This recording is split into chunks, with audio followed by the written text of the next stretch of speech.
ও নিজের ইচ্ছে মতো ফুল স্পিডে গাড়ি চালিয়ে যাচ্ছে, নিচে সব রাগ গাড়ির উপরে ছাড়ছে। মেঘ অতিরিক্ত ভয়ে চোখ বন্ধ করে থরথর করে কাঁপছে। হঠাৎ করে গাড়িটা থেমে যেতেই মেঘ চোখ খুলে সামনে তাকালো, দেখলো গাড়িটা খান মেনশনের সামনে দাঁড়িয়ে আছে। মেঘ ঘাড় ঘুরিয়ে পাশে তাকিয়ে দেখলো মিহির সিটের সাথে সোজা হয়ে হেলান দিয়ে বসে জোরে জোরে নিঃশ্বাস ফেলছে। এক পলক মিহিরের দিকে তাকিয়ে ঝটপট করে গাড়ি থেকে নেমে গেল। তারপর মিহিরকে উদ্দেশ্য করে ছাড়িয়ে দিয়ে বলল, গর্ধব কোথাকার, আর একটু হলেই তো আমার প্রাণ পাখি খাঁচা ছাড়া হয়ে যেত। তোর কোনো কমন সেন্স নেই? এভাবে স্টুপিডের মতো কেউ কার ড্রাইভ করে? আজকে যদি অ্যাক্সিডেন্ট হয়ে যেত তখন কি হতো? মিহির মেঘের কথার কোনো পাত্তাই দিল না। ও চুপচাপ গাড়ি থেকে বের হয়ে গাড়ির দরজাটা লক করে হনহন করে বাড়ির ভেতরে চলে গেল। মেঘ মিহিরকে চলে যেতে দেখে ও নিজেও মিহিরের পিছু পিছু বাসার ভেতরে যাওয়ার জন্য পা বাড়ালো। আহান আর আহাদ খান সোফায় বসে বিজনেস রিলেটেড কিছু কথা ডিসকাস করছিল। মোনা খান কিচেনে রাতে রান্না করছিলেন। হঠাৎ বাসার কলিং বেল বেজে উঠতেই আহান এবং আহাদ খানের দৃষ্টি দরজা দিকে গেল। একজন সার্ভেন্ট এগিয়ে গিয়ে দরজা খুলে দিতেই মিহির হনহন করে বাসার মধ্যে প্রবেশ করলো। ওর পেছন পেছনে মেঘ মাথা নিচু করে চুপচাপ ভেতরে প্রবেশ করলো। এই সময় মেঘ আর মিহিরকে হঠাৎ এই বাড়িতে দেখে আহাদ খান আহান দুইজনই অবাক হলো। মোনা রহমানও কলিং বেলের শব্দ শুনে কিচেন থেকে ড্রয়িং রুমে এসে ওদের দেখে বেশ অবাক হলেন। এমনিতে মিহির যখন তখন এই বাড়িতে চলে আসে আহিরের সাথে, কিন্তু মেঘ বিনা নোটিসে এইভাবে হঠাৎ করে কখনো এই বাড়িতে আসে না। তাছাড়া মিহিরকে দেখে বোঝা যাচ্ছে ও ভয়ঙ্কর রেগে আছে। মোনা খান মিহিরের দিকে এগিয়ে এসে ওকে উদ্দেশ্য করে বলল, বাবাই এত রেগে আছিস কেন? কিছু কি হয়েছে? এখন অব্দি কিছু হয়নি, তবে খুব তাড়াতাড়ি হবে। আমি ওই রহমান পরিবারের সবাইকে খুন করে মাটিতে পুঁতে দেব, সাথে তোমার বোন আর ওই তার মহান হাজবেন্ডকেও। রাগী কণ্ঠে কথাটা বলেই মিহির সিঁড়ি দিয়ে উপরে চলে গেল আহিরের রুমের দিকে। মোনা খান অনেকবার মিহিরকে পেছন থেকে জিজ্ঞাসা করলেন কি হয়েছে, কে কি বলেছে, কিন্তু মিহির ওনার প্রশ্নের কোনো অ্যান্সারই করল না। মিহির উপরে যেতেই সবার চোখ গেল মেঘের উপর। মেঘের চেহারা স্পষ্ট ভয়ের ছাপ দেখা যাচ্ছে। আহানুর হাতে থাকা পেনটা আঙুল দিয়ে ঘোরাচ্ছে আর সূক্ষ্ম চোখে মেঘকে অবজার্ভ করছে। হঠাৎ মেঘের এইভাবে ভয় পাওয়ার কারণটা ওর মাথায় ঢুকছে না। মেঘ বারবার আহানের দিকে আর চোখে তাকাচ্ছে, কিন্তু আহানের এমন সূক্ষ্ম চাহনি দেখে আবার ভয়ে চোখ নামিয়ে নিচ্ছে। আহাদ খান বসা থেকে উঠে এসে মেঘের মাথায় এক হাত রেখে ওকে উদ্দেশ্য করে আহ্লাদি কণ্ঠে জিজ্ঞাসা করলো, কি হয়েছে আম্মুটা? এতটা ঘাবড়ে আছো কেন? তোমাকে কেউ কিছু বলেছে? মেঘ একটা জোরপূর্বক হাসি দিয়ে বলল, না পাপা, আমাকে আবার কে কি বলবে, কেউ কিছু বলেনি তো। তাহলে এতটা ভয় পেয়ে আছো কেন? আর মিহিরি বা এত রেগে আছে কেন? বাড়িতে কিছু হয়েছে? আহাদ খান কথাটা বলতে মেঘ দ্রুত কণ্ঠে বলল, না না, বাড়িতে কিছুই হয়নি, সবকিছু ঠিকঠাকই আছে। আসলে পাপা, আমি একটু ক্লান্ত, তাই হয়তো আমাকে এইরকম দেখাচ্ছে। আর ভাইয়া কেন রেগে আছে আমি জানি না। মেঘের কথা শুনে আহাদ খান এক হাতে মেঘকে নিজের বুকের সাথে জড়িয়ে ধরে মুচকি হেসে বলল, কিছু না হলেই ভালো রে আম্মুটা। তোকে নিয়েই আমার যত চিন্তা।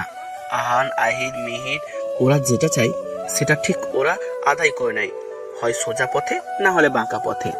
ওদের নিয়ে আমাকে কখনো ভাবতে হয় না। কিন্তু তুই তো কখনো কিছু মুখ ফুটে চাস না। তোর ভালো লাগা খারাপ লাগা বিষয়ে কাউকে কিছু বলিস না। হাজার কষ্ট হলেও নিজের পছন্দের জিনিসগুলো অন্যদের দিয়ে দিস। তাই তো তোকে নিয়ে আমাকে সবসময় ভাবতে হয়। আহাদ খানের কথা শেষ হতেই মেঘ ম্লান হেসে আহাদ খানকে জড়িয়ে ধরে আদুরে গলায় বলল, আমাকে নিয়ে তোমরা কেন এত চিন্তা করো পাপা? আমাকে নিয়ে তোমরা কেন এত চিন্তা করো পাপা? আমি মুখ ফুটে কিছু না চাইতেই তোমরা সব কিছু আমার সামনে এনে হাজির করো। আমাকে কখনো কিছু চাওয়ার সুযোগই তো তোমরা দাও না, তাহলে কিভাবে চাইবো বলো? মোনা খান এক দৃষ্টিতে আহাদ খান আর মেঘের দিকে তাকিয়ে আছেন। ওনার ঠোঁটের কোণে তৃপ্তির হাসি। উনি মাঝে মাঝে ভুলেই যান যে আহাদ খান আর মেঘের মধ্যে কোনো রক্তের সম্পর্ক নেই। ওদের দুজনকে দেখলে যেই কেউ খুব সহজেই বিশ্বাস করবে ওরা বাবা মেয়ে। কখনো কখনো মোনা খানের মনে হয় ওনার থেকে মেঘকে আহাদ খান বেশি ভালোবাসে, কারণ উনি আজ অবধি কখনো আহাদ খানকে মেঘের সাথে রাগী স্বরে কথা বলতে শোনেননি। আহাদ, আহির, মিহির থেকে শুরু করে ওনার রাজনৈতিক ব্যবসায়িক সেক্টরে যত লোক আছে তাদের সবার সাথে উনি বেশ স্ট্রিক্টলি কথা বলেন। একমাত্র মেঘের সাথেই আহাদ খান সবসময় আহ্লাদি কণ্ঠে কথা বলে। এই 4 বছরে উনি কখনো মেঘকে একটা ধমকও দেননি। মেঘ আহাদ খানকে ছেড়ে দিয়ে একটা মিষ্টি হাসি দিয়ে বলল, পাপা, আমি খুব ক্লান্ত, একটু ফ্রেশ হয়ে আসি প্লিজ, তারপর আমরা দুই বাপ মেয়ে মিলে জমিয়ে আড্ডা দিব। মেঘের কথা শুনে আহাদ খান মেঘের গাল টেনে দিয়ে বললেন, ওকে আম্মুটা, যাও ফ্রেশ হয়ে আসো। মেঘ ওয়াশরুম থেকে ফ্রেশ হয়ে টাওয়াল দিয়ে হাত মুখ মুছতে মুছতে বের হলো। বের হয়েই বেডের উপর টাওয়ালটা রেখে পেছন ঘুরতে দেখলো আহান হনহন করে রুমের মধ্যে ঢুকে ঠাস করে রুমের দরজাটা লক করে দিল। আহানকে হঠাৎ এইভাবে আসতে দেখে মেঘ কিছুটা ভেড়া চেকে খেয়ে গেল।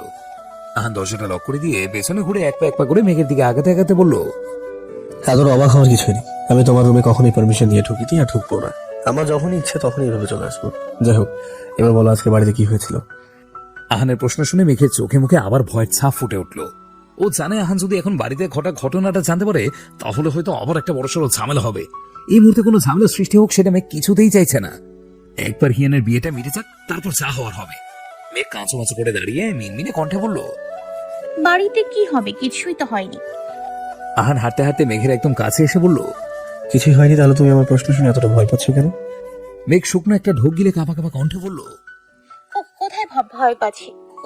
আহান মেঘের দিকে আরেকটু এগিয়ে গিয়ে তীক্ষ্ণ কণ্ঠে বলল, ভয় পাচ্ছ না? তাহলে তোমার গলা কাঁপছে কেন?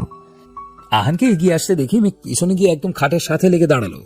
তারপর মাথাটা নিচু করে বলল, কোথায় গলা কাঁপছে? মেঘের কথা শেষ হতে আহান মেঘের কোমরে হাত রেখে এক টানে মেঘকে নিজের বুকে এনে ফেললো। তারপর তীক্ষ্ণ চোখে তাকিয়ে বলল, আমার সাথে মিথ্যা বলার চেষ্টা করো না মেঘপরি। আমার সাথে মিথ্যা বলার ফল তোমার জন্য ভালো হবে না, আর যাদের জন্য বলেছো তাদের জন্য তো আরোই ভালো হবে না। তাই বলছি ভালোই ভালো সত্যিটা বলে দাও। মেঘ আহানের দিকে একবার অসহায় চোখে তাকিয়ে মাথাটা নিচু করে ফেললো। মেঘকে চুপ করে থাকতে দেখে আহান মেঘের কোমর একটু চেপে ধরে বলল, ওকে টিয়া পাখি, তোমাকে কিচ্ছু বলতে হবে না। তুমি যদি ভেবে থাকো তুমি না বললে আমি কিছুই জানতে পারবো না, তাহলে তুমি ভুল ভাবো। তোমার বিষয়ে কোনো খবর নিতে আমার শুধু কয়েকটা সেকেন্ড লাগবে জাস্ট। ভেবেছিলাম তোমার মুখ থেকে সত্যিটা শুনবো, কিন্তু তুমি যখন বলবেই না তখন আমি না হয় নিজের শব্দ জেনে নেবো। একবার সত্যিটা জানতে পারি, তারপর তোমার ক্লাস নিচ্ছি। আহানের কথা শুনে মেঘ কাঁদো কাঁদো মুখ করে আহানের দিকে তাকালো। আহান মেঘকে ছেড়ে দিয়ে রুমে দরজা খুলে বেরিয়ে যেতে যেতে মেঘকে উদ্দেশ্য করে বলল, ডিনারের সময় চুপচাপ নিচে চলে আসবে। খাবার না খাওয়ার জন্য যদি কোনো অজুহাত দেখিয়েছো তাহলে তোমাকে আমি সারা রাত পুলের মধ্যে দাঁড় করিয়ে রাখবো। আহানের কথা শুনে মেঘ চিৎ পড়া হয়ে বেডের উপরে শুয়ে পড়লো। তারপর কাঁদো কাঁদো কণ্ঠে বলল, আল্লাহ, এটা আমি কাকে ভালোবাসলাম? কথায় কথায় শুধু হুমকি দেয়। এর থেকে তো আমার সিঙ্গেল লাইফটাই ভালো ছিল। মেঘ নিচে নেমে আহাত খান আর মোনা খানের সাথে কিছুক্ষণ গল্প গুজব করলো। তারপর সবাই মিলে একসাথে ডিনার করতে বসলো। খাওয়ার মধ্যে মেঘ খেয়াল করলো আহান, আহির, মিহির তিনজনে গম্ভীর মুখ করে খাবার খাচ্ছে। মোনা খান আহাত খানও বিষয়টা খেয়াল করলেন। ওনারা দুইজন ওদের কয়েকবার জিজ্ঞাসা করলেন ওদের কি হয়েছে, কিন্তু ওরা এটা সেটা বলে কথা এড়িয়ে গেল। ওরা এড়িয়ে যাচ্ছে দেখে মোনা খান আহাত খানও বেশি জোর করলেন না। সবাই চুপচাপ যে যার মতো করে খেতে লাগলো। খাওয়া শেষে আহান বসা থেকে দাঁড়িয়ে মিহিরের দিকে তাকিয়ে শান্ত স্বরে বলল, মিহি নিজের রাগ থেকে কন্ট্রোল করতে শেখ। রাগের মাথায় হুটহাট কোনো কাজ করে ফেলাটা চরম বোকামি। আজকে তুই যেটা করেছিস তাতে তোর বোনের কত বড় ক্ষতি হতে পারতো তোর ধারণা আছে? আহানের কথা শুনে মিহির অবাক হয়ে আহানের দিকে তাকালো, কারণ ও আহানকে সন্ধ্যায় ঘটে যাওয়া বিষয়টা কিছুই জানায়নি। ইনফ্যাক্ট এখানে আসার পর আহানের সাথে ওর কথাই হয়নি।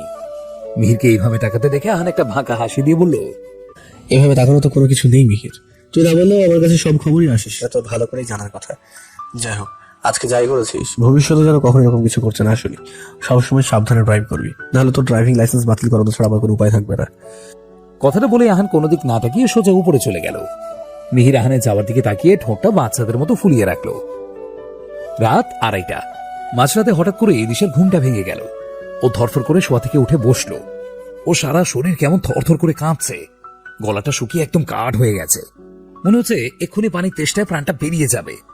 দিশা পাশে তাকিয়ে দেখলো আলিশা গভীর ঘুমে তলিয়ে আছে। ও ভাবলো আলিশাকে ডাকবে, কিন্তু পরক্ষণে আবার ভাবলো সারাদিন আলিশার উপর দিয়ে অনেক ঠকল গেছে, তাই ওকে ডাকাটা উচিত হবে না। দিশা কোন রকম শোয়া থেকে উঠে দাঁড়ালো। সোজা হয়ে দাঁড়াতেই পায়ে ব্যথায় কুকিয়ে উঠলো। নখের ভিতরে এখনো যন্ত্রণা হচ্ছে। ও খাটের এক পাশ ধরে ভর দিয়ে দাঁড়িয়ে সারা রুমে চোখ বোলালো, কিন্তু রুমের কোথাও কোনো পানির বোতল রাখা নেই। হয়তো এত ঝামেলার মধ্যে আলিশা পানি রাখতেই ভুলে গেছে। এটা ভেবে নিচে যাওয়ার জন্য পা বাড়ালো। দিশা দেয়ালে ভর দিয়ে আস্তে আস্তে সিঁড়ির কাছে আসলো। এসে ধীরে ধীরে সিঁড়ি দিয়ে নামতে লাগলো। অর্থ সিঁড়িতে নামতে দেখতে পেল অভি পানির বোতল হাতে নিয়ে উপরের দিকেই আসছে। অভিকে দেখে দিশা দাঁড়িয়ে গেল। অভিও এত রাতে দিশাকে এইখানে এইভাবে দেখে স্ট্যাচু হয়ে দাঁড়িয়ে গেল। দিশা খেয়াল করলো অভি ওর দিকে পুরো ভূত দেখার মতো চমকে তাকিয়ে আছে।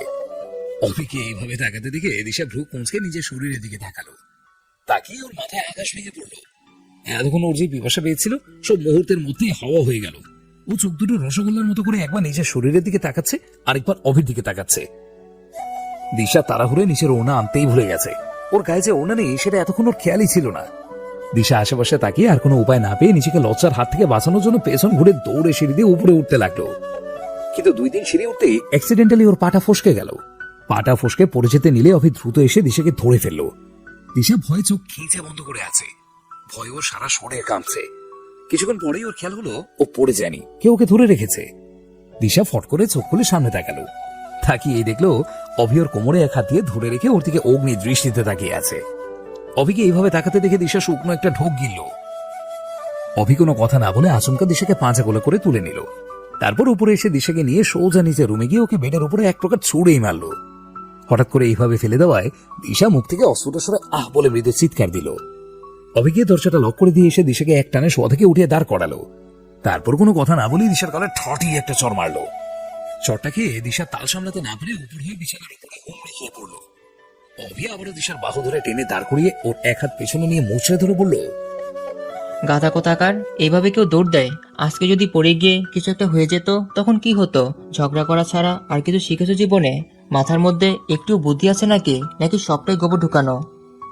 অভির কথা মেঘের কান অবধি পৌঁছলেও ও মুখ থেকে একটাও কথা বলতে পারছে না, কারণ থাপ্পড়টা এতটাই জোরে পড়েছে যে দিশার মাথায় জিম ধরে গেছে। গালটা ভীষণ চলছে। দিশাকে চুপ থাকতে দেখে অভি আবারও দিশাকে ধমক দিয়ে বলল, এই মেয়ে, চুপ করে আছো কেন? আমার প্রশ্নের উত্তর দাও। আর তুমি এত রাতে কোন সাহসে ওনা ছাড়া নিচে গিয়েছিলে? হ্যাঁ, জানো বাড়িতে কত মেহমান আছে? আজকে আমার জায়গায় যদি অন্য কেউ থাকতো তখন কি হতো একবার ভেবে দেখেছো?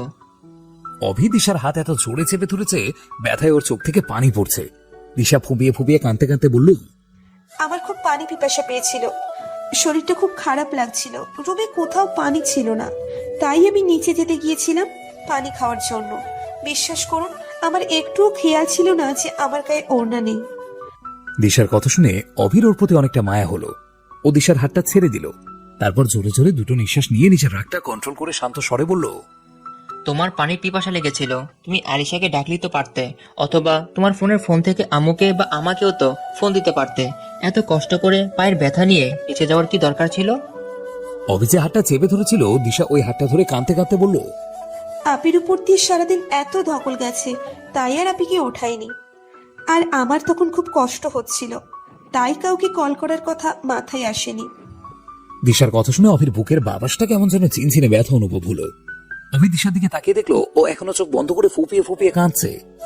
গালে 5 আঙ্গুলে স্পষ্ট ছাপ বসে আছে। অভি গিয়ে দিশাকে কোলে নিয়ে ওর বেডের উপরে শুয়ে দিল। তারপর ওর মাথার নিচে হাত দিয়ে মাথাটা একটু উঁচু করে ধরে ওকে পানি খাইয়ে দিল। দিশা পানি খাওয়ার পর আস্তে আস্তে বেটার ফিল করতে লাগলো, কিন্তু সন্ধ্যায় পেইনকিলারের সাথে ঘুমের মেডিসিন নেওয়ার কারণে বেশিক্ষণ তাকিয়ে থাকতে পারলো না। বেডে শোয়ার কিছুক্ষণ পরেই ঘুমের দেশে বাড়ি জমালো। দিশাকে ঘুমিয়ে পড়তে দেখে অভি একটা অয়েন্টমেন্ট নিয়ে দিশার গালে লাগিয়ে দিল। তারপর আস্তে করে ওর গায়ে কাঁথা টেনে দিয়ে ওর কপালে একটা গভীরভাবে চুমু খেলো। তারপর বিড়বিড় করে বলল, তোমাকে খুব তাড়াতাড়ি আমার কাছে নিয়ে আসবো পাখিটা। তোমাকে আর দূরে রাখা যাবে না। তুমি একদমই নিজের খেয়াল নিজে রাখতে পারো না। এখন থেকে যা করার আমাকেই করতে হবে। কথাটা বলেই অভি দিশার ঘুমন্ত মুখটার দিকে কিছুক্ষণ মায়াভরা দৃষ্টিতে তাকিয়ে রইল। তারপর নিজেও সোফায় গিয়ে শুয়ে পড়ল।